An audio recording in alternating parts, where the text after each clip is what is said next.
Bodoland territorial ৰিজনৰ মুখ্য কাৰ্যবাহী সদস্য প্ৰমোদ বড়ো ডাঙৰীয়া, মোৰ সতীৰ্থ মন্ত্ৰী উৰ্খাও গৌৰা ব্ৰহ্ম ডাঙৰীয়া, আমাৰ মাজত আজি উপস্থিত কাৰ্বি আংলং স্বায়ত্তশাসিত পৰিষদৰ মুখ্য কাৰ্যবাহী সদস্য তুলিৰাম ৰংহাং ডাঙৰীয়া,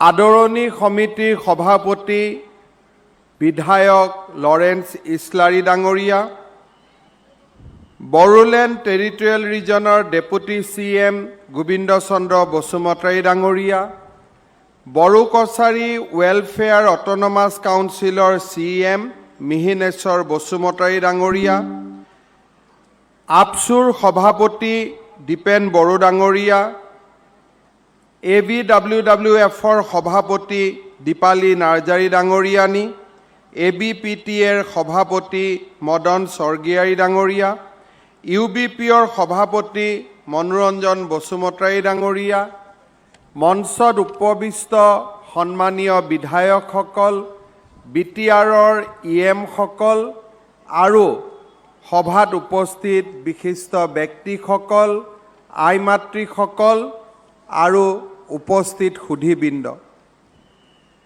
বড়ো জনগোষ্ঠীৰ চিন্তা চেতনাক গভীৰভাৱে আলোড়িত কৰি অহা এটা জাতীয় অনুষ্ঠান হৈছে বড়ো সাহিত্য সভা। বিগত দশকসমূহক বড়ো জনগোষ্ঠীক অধিক গতিশীল আৰু প্ৰাণৱন্ত কৰাত বড়ো সাহিত্য সভাই এক সাগৰ সদৃশ ভূমিকা গ্ৰহণ কৰি আহিছে।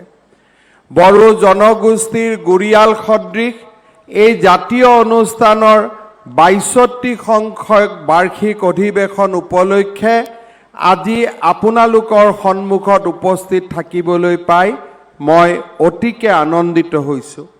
আজিৰ সভাত উপস্থিত শ্ৰদ্ধাৰ সাহিত্যিক, ভাষাবিদ, বৌদ্ধিক ক্ষেত্ৰৰ ব্যক্তি তথা সাহিত্যানুৰাগী সকলোকে মই আন্তৰিক ওলগ জনাইছোঁ।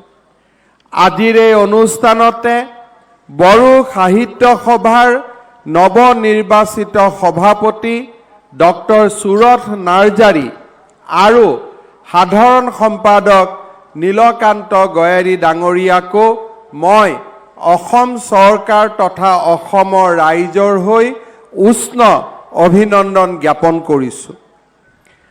সুপ্ৰাচীন প্ৰজ্ঞা আৰু বৰ্ণাঢ্য লোক সংস্কৃতিৰে সমৃদ্ধ বড়োসকল অসমৰ বাৰেৰহণীয়া কৃষ্টি সংস্কৃতি আৰু ভাষা সাহিত্যৰ অমূল্য ৰত্ন। লোক সাহিত্য চৰ্চাৰ চহকী পৰম্পৰাৰ অধিকাৰী বড়ো জনগোষ্ঠীয়ে আমাৰ সকলোৰে অগ্ৰগামী যাত্ৰাক নতুন গতি দিছে।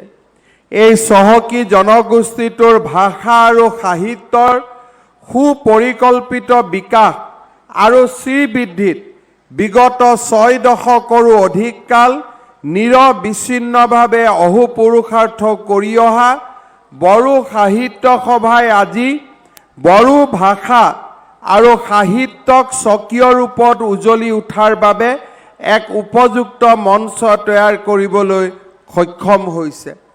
তামোলপুৰত হোৱা অধিৱেশনত ভাৰতৰ সেই সময়ৰ ৰাষ্ট্ৰপতি ৰামনাথ কোবিন্দ ডাঙৰীয়াৰ উপস্থিতিয়ে বড়ো সাহিত্য সভাক এক অনন্য সুন্দৰ পৰিৱেশলৈ উত্থান হোৱাত সহায় কৰিছিলে। আজিৰ এই শুভক্ষণত মই বড়ো জনগোষ্ঠীটোৰ এই জাতীয় অনুষ্ঠানটিৰ প্ৰতিষ্ঠাত মুখ্য ভূমিকা লোৱা পুৰোধা ব্যক্তিসকলৰ প্ৰতি গভীৰ শ্ৰদ্ধা নিবেদন কৰিছোঁ।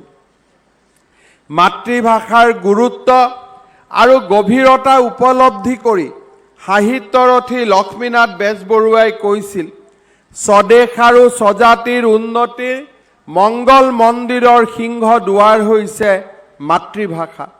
মাতৃভাষাৰ প্ৰতি থকা অম্লান প্ৰেমেই স্বগৰিমাৰে মহিমামণ্ডিত হৈ বিশ্ব মানচিত্ৰত এটা জাতিক সগৌৰৱে জীয়াই থাকিবলৈ সাহস আৰু প্ৰেৰণা দিয়ে।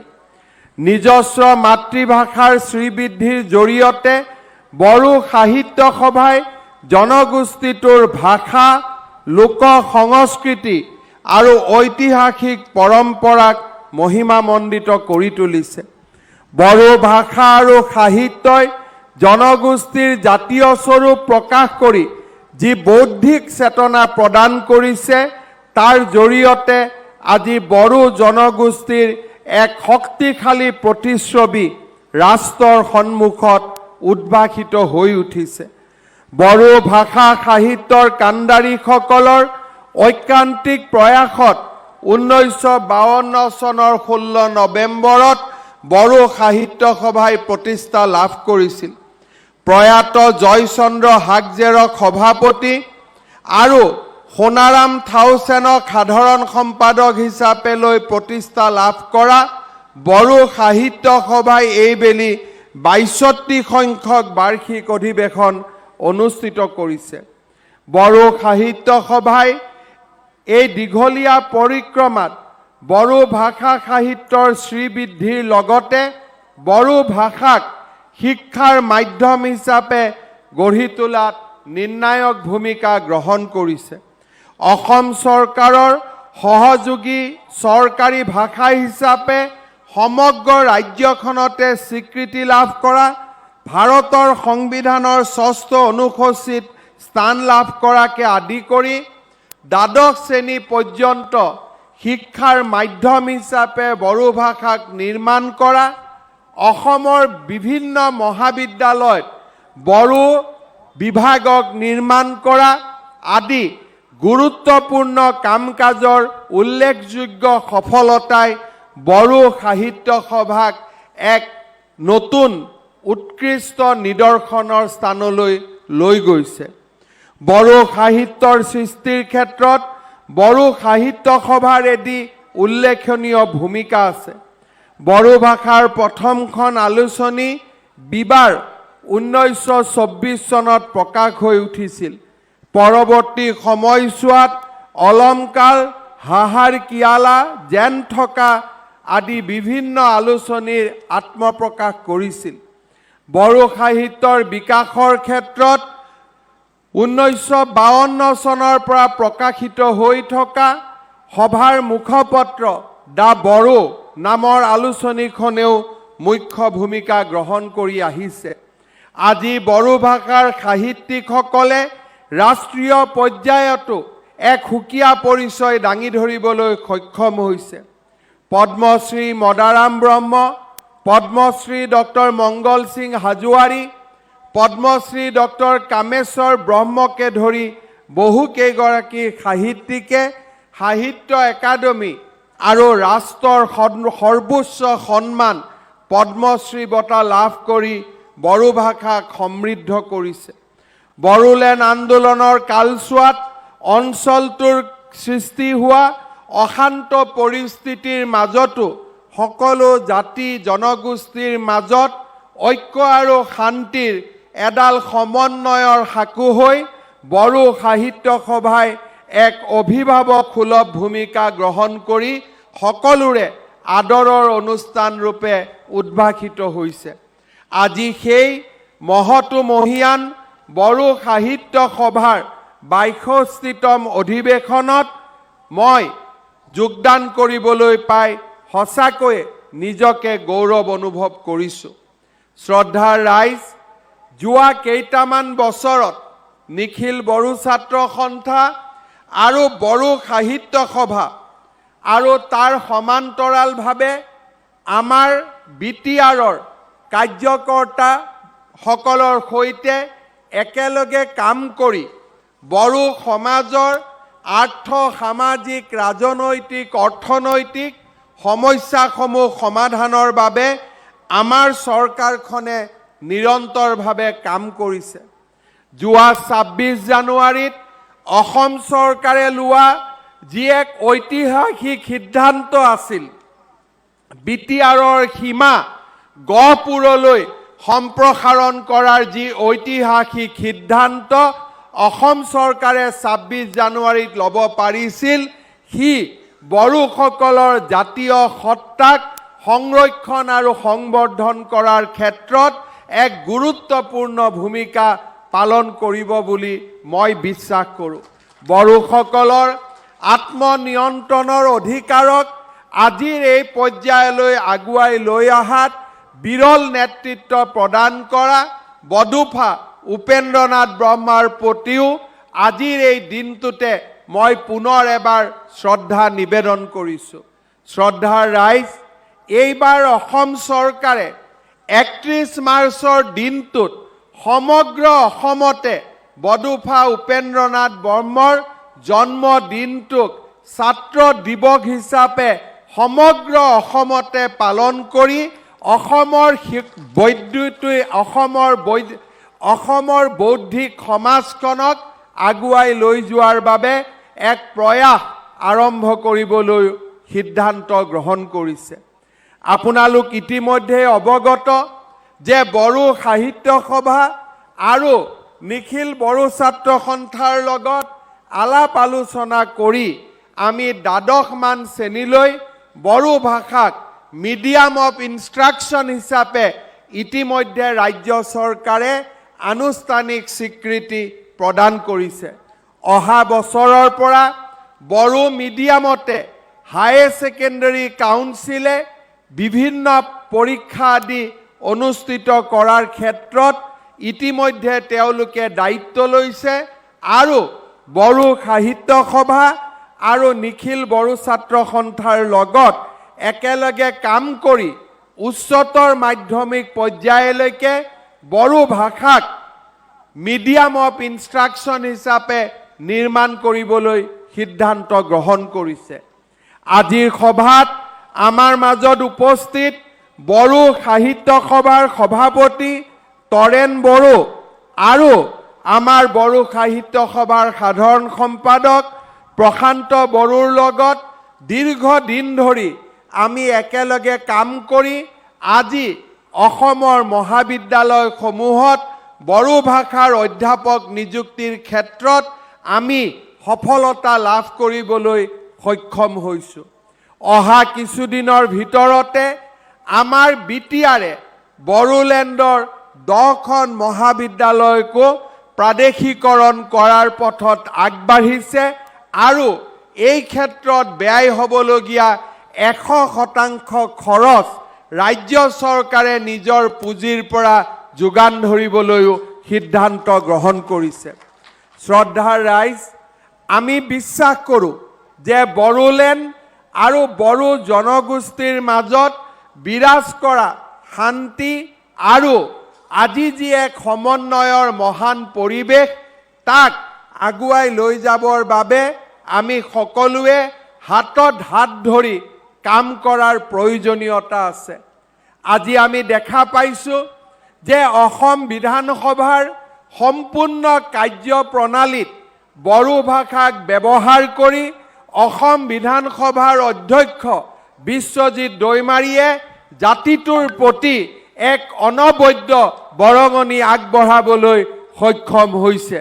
আজি অসম বিধানসভাত বড়ো ভাষাত ভাষণ, বড়ো ভাষাত কাৰ্য পৰিচালনা আদিকে ধৰি সকলো কাগজ পত্ৰ বড়ো ভাষাত প্ৰকাশ কৰি আজি বড়ো জনগোষ্ঠীটোক এক অন্যতম সন্মান প্ৰদৰ্শন কৰাৰ সমান্তৰালভাৱে বড়ো ভাষাক অসমৰ মুখ্য যাক আমি ক'ব পাৰোঁ মেইন ষ্ট্ৰীমিং কৰাত এক বিৰাট ডাঙৰ ভূমিকা অসম বিধানসভাৰ মাননীয় অধ্যক্ষ বিশ্বজিৎ দৈমাৰী ডাঙৰীয়াই পালন কৰিবলৈ সক্ষম হৈছে। আমি অসম চৰকাৰে তেখেতৰ এই প্ৰচেষ্টাক সম্পূৰ্ণৰূপে সমৰ্থন জনাই আহিছোঁ। অলপ সময় আগতে আমাৰ অসম বিধানসভাৰ মাননীয় অধ্যক্ষ বিশ্বজিৎ দৈমাৰী ডাঙৰীয়াই চৰকাৰী বিষয়াসকলক বড়ো ভাষাত প্ৰশিক্ষণ দিয়াৰ ওপৰত গুৰুত্ব প্ৰদান কৰিছে। দৰাচলতে 1962 চনতে প্ৰণয়ন কৰা অসম চিভিল ছাৰ্ভিচ সেৱাৰ অনুসৰি আমাৰ চৰকাৰী বিষয়াসকলে এটা জনজাতীয় ভাষা আয়ত্ত কৰাটো এক তেওঁলোকৰ দায়বদ্ধতা হিচাপে তেওঁলোকক সাৰ্ভিস ৰুলৰ তাক ইন্টিগ্ৰেল পাৰ্ট কৰি দিয়া হৈছিল কিন্তু সেই ক্ষেত্ৰত আমি বিশেষ ব্যৱস্থা গ্ৰহণ নকৰাৰ বাবে আজি আমাৰ চৰকাৰী বিষয়াসকলে জনজাতীয় ভাষাসমূহ শিকাৰ ক্ষেত্ৰত কিছু পৰিমাণেও তেওঁলোকৰ গতি মন্থৰ হৈ পৰিছে এই ক্ষেত্ৰত আমি ৰাজ্য চৰকাৰে বড়োলেণ্ডত নিৰ্মাণ কৰা প্ৰশাসনীয় মহাবিদ্যালয়খনৰ সম্পূৰ্ণ সুবিধা ব্যৱহাৰ কৰি অসমৰ APS, ACS, IS, IPS অফিচাৰসকলক Bodo ভাষাৰ কম্পালসৰী প্ৰশিক্ষণৰ ক্ষেত্ৰত ৰাজ্য চৰকাৰে ব্যৱস্থা গ্ৰহণ কৰাৰ প্ৰতিশ্ৰুতি মই আজিৰ এই অধিৱেশনতে আপোনালোকক প্ৰদান কৰিব বিচাৰিছোঁ শ্ৰদ্ধাৰ ৰাইজ আজি আমি এই সমাৱেশত থিয় হৈ আমি নিশ্চয় কৃতজ্ঞতাৰে সৈতে সোঁৱৰণ কৰিম যে আজি প্ৰধানমন্ত্ৰী নৰেন্দ্ৰ মোদী আৰু গৃহমন্ত্ৰী অমিত শ্বাহ ডাঙৰীয়াৰ প্ৰচেষ্টাত সমগ্ৰ অসমখনলৈ এক শান্তিৰ বাতাবৰণ ঘূৰি আহিছে শান্তি আৰু আন্দোলন বিবৰ্জিত এই দুটা পৰিৱেশ হৈছে আটাইতকৈ প্ৰয়োজনীয় যদি এটা জাতি উত্তৰণৰ দিশত আগুৱাব খোজে অলপ আগতে মই ৰাভা সাহিত্য সভাৰ অধিৱেশনত যোগ দি এই বিষয়ে আলোকপাত কৰি মোৰ বক্তব্যত কৈছিলোঁ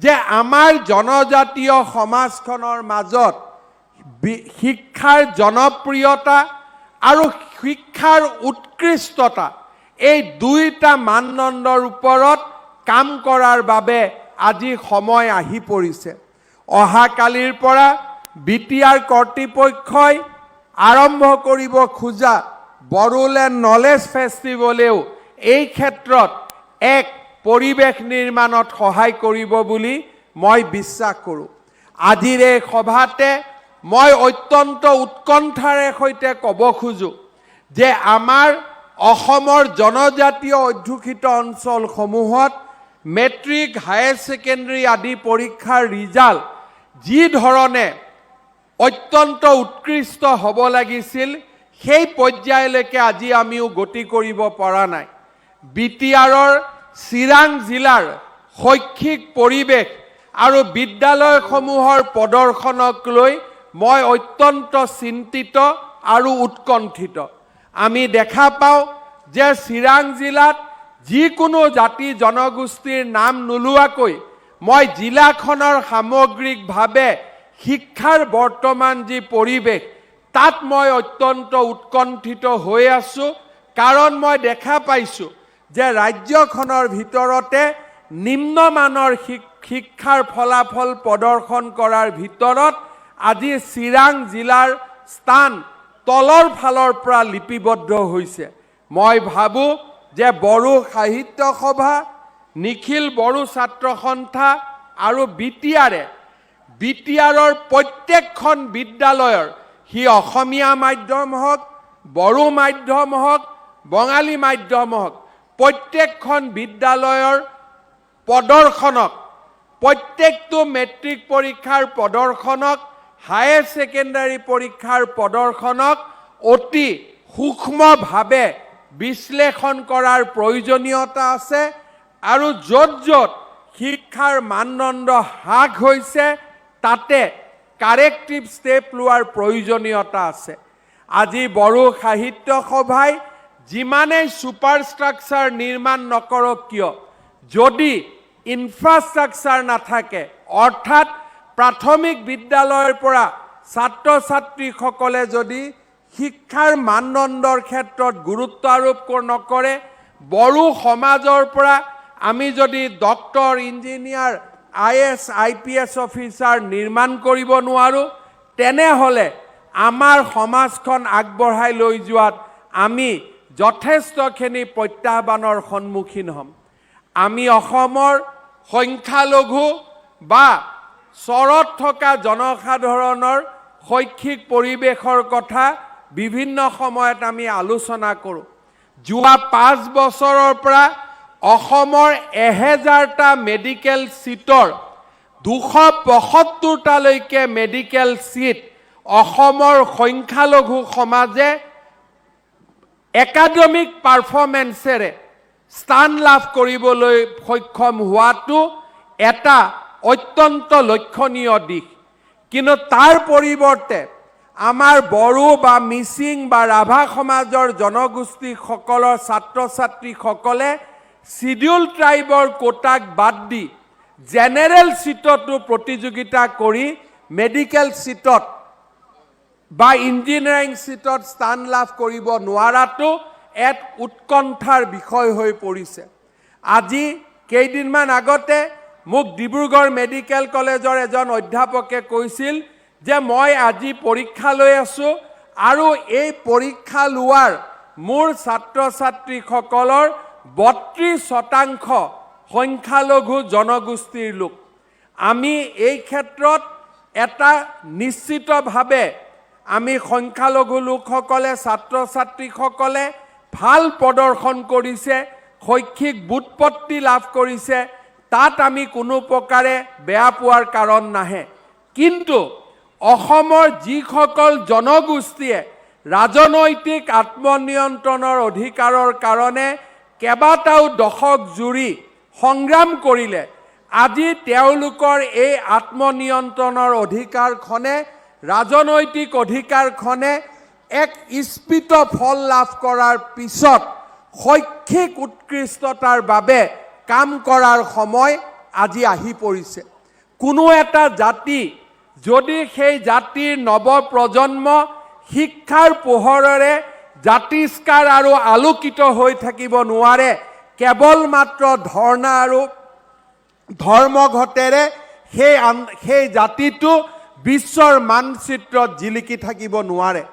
লাহে লাহে প্ৰতিযোগিতামূলক পৰীক্ষাৰ মাজলৈ আমি আমাৰ সমাজখনক আগুৱাই লৈ গৈছোঁ। নেশ্যনেল এডুকেশ্যন পলিচিৰ পিছত আনকি কলেজৰ এডমিশ্যনো প্ৰতিযোগিতাৰ মাধ্যমত হ'ব, ইউনিভাৰ্চিটিৰ এডমিশ্যনো প্ৰতিযোগিতাৰ মাধ্যমত হ'ব আৰু অসম চৰকাৰেও চাকৰি আদি সম্পূৰ্ণ মেধা আৰু প্ৰতিযোগিতাৰ মাজত এটা নতুন ইক'ছিষ্টেম নিৰ্মাণ কৰিছে। এই মেধাৰ যিটো ইক'ছিষ্টেম, এই ইক'ছিষ্টেমটোত যদি আমি জীয়াই থাকিব খোজোঁ, প্ৰজ্ঞা আৰু জ্ঞানৰ সাধনাৰ কোনো বিকল্প থাকিব নোৱাৰে। নিখিল বড়ো ছাত্ৰ সন্থাই সময়ে সময়ে ছাত্ৰ সমাজৰ মাজত শিক্ষা আৰু বৌদ্ধিক জাগৰণৰ বাবে যি কাম কৰি আহিছে, তাক আৰু অধিক গভীৰতালৈ লৈ যোৱাৰ আজি সময় আহি পৰিছে। বিক্ষিপ্তভাৱে আমাৰ বড়োলেণ্ড অঞ্চলত যিবিলাক ঘটনা কেতিয়াবা কেতিয়াবা সংঘটিত হয়, তাক আমি ৰাজনৈতিকভাৱে উত্তৰ দিয়াৰ পৰিৱৰ্তে শিক্ষা জ্ঞান আৰু প্ৰজ্ঞাৰ সাধনাৰে বড়ো সমাজৰ মাজত এক নতুন উৎকৃষ্টতাৰ মানদণ্ড আমি নিৰ্মাণ কৰিব পাৰোঁ। মই বিশ্বাস কৰোঁ দীৰ্ঘদিন ধৰি আন্দোলনৰ সৈতে জড়িত থকাৰ পিছত আজি বড়ো সমাজলৈ যি শান্তিৰ এক মলয়া বতাহ নামি আহিছে, সেই শান্তিৰ পৰিৱেশৰ সুযোগ লৈ বড়ো সমাজৰ মাজত জ্ঞান আৰু প্ৰজ্ঞাক এক নতুন ধৰণে নৱজাগৰণৰ অস্ত্ৰ হিচাপে ব্যৱহাৰ কৰি আমাৰ সমাজখনক শিক্ষাৰ মন্ত্ৰৰে দীক্ষিত কৰি বড়ো সমাজক জগত সভাত প্ৰতিষ্ঠা কৰাৰ বাবে আমি কাম কৰিব লাগিব। মই আকৌ এবাৰ স্পষ্টভাৱে ক'ব খোজোঁ, কেতিয়াবা কেতিয়াবা আমাৰ আবেগে আমাৰ বিবেকক পৰাজিত কৰে। যিটো সময়ত আমি আবেগক লগত লৈ ৰাজনীতি কৰি আহিছোঁ, সমাজনীতি কৰি আহিছোঁ, আমাৰ চিন্তাৰ চৰ্চা আগুৱাই নিছোঁ, সেই সময়তে অসমত বাস কৰা আন এটা জনগোষ্ঠীৰ লোকে বিবেকেদি নিজক পৰিচালনা কৰি আমাক সকলোকে প্ৰতিযোগিতাত পিছ পেলাই আগবঢ়াই যোৱাৰ এটা নতুন মানসিকতা নিৰ্মাণ কৰিছে। আজি যদি আমি মেডিকেল ইঞ্জিনিয়াৰিঙত আজি দেখা পাওঁ, তেতিয়াহ'লে আমি দেখা পাওঁ যে আমাৰ অসমীয়া মূলসুঁতিয়ে হওক বড়ো মূলসুঁতিৰ ল'ৰা ছোৱালীবিলাকৰ প্ৰদৰ্শন লাহে লাহে নিম্নগামী হোৱা আমি সকলোৱে লক্ষ্য কৰিছোঁ। মই যথেষ্ট উৎকণ্ঠাৰ মাজেৰে এই কথা আপোনালোকক শ্বেয়াৰ কৰিব খুজিছোঁ যে আমাৰ শিক্ষাৰ নিম্নগামী ফলাফলসমূহে প্ৰতিযোগিতাৰ পৰা আঁতৰি যোৱা মানসিকতাই আৰু বিবেকৰ পৰিৱৰ্তে আবেগক আগস্থান দিয়াৰ মানসিকতাই কেতিয়াবা আমাৰ অসমীয়া বড়ো মিচিং ৰাভা সকলোকে বিশ্বৰ বৰসবাহত চলি থকা প্ৰতিষ্ঠাৰ প্ৰতিযোগিতাখনৰ পৰা আঁতৰাই লৈ যাব তেনে কেতিয়াবা উৎকণ্ঠা মোৰ মাজত নিৰ্মাণ হয়।